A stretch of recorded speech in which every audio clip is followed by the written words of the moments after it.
হয়তো নতুন মানুষ পেয়েছো, তাই আমার প্রতি অবহেলা বেড়ে গেছে। তুমি আমার সেই শূন্যতা, যা পুরো পৃথিবী দিলেও পূরণ হবে না। সফল হলে তুমি সবার, ব্যর্থ হলে তুমি শুধু নিজের, এমনকি পরিবারেরও নয়। হাজারবার ঠকলেও কষ্ট লাগে না। কষ্ট তখনই লাগে যখন প্রিয় মানুষগুলো ঠকায়। ভালোবাসাটা সত্যি ছিল, কিন্তু মানুষটা ভুল ছিল। প্রয়োজনের তুলনায় বেশি কিছু পেয়ে গেলে মানুষ যত্ন করতে ভুলে যায়।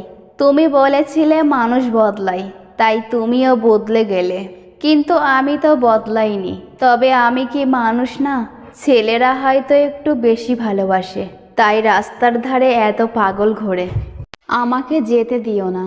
আমি চলে গেলে এমন মায়া কে করবে তোমার? তুমি হয়তো জানো না, আমার ভালো থাকার সবচেয়ে ভালো ওষুধ হলো তুমি। এমন একটা মানুষ থাকুক যে কখনো আমার প্রতি বিরক্ত হবে না। আগে ব্যথা পেলে মাকে বলতাম, এখন বলি না, মা কষ্ট পাবে তাই।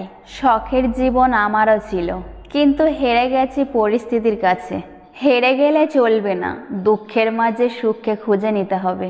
হাজারো স্বপ্ন বাকি পূরণ করতে হবে। জীবনটা কবেই মুক্তি পেয়ে যেত, আত্মহত্যা যদি ধর্মের নিষেধ না হতো।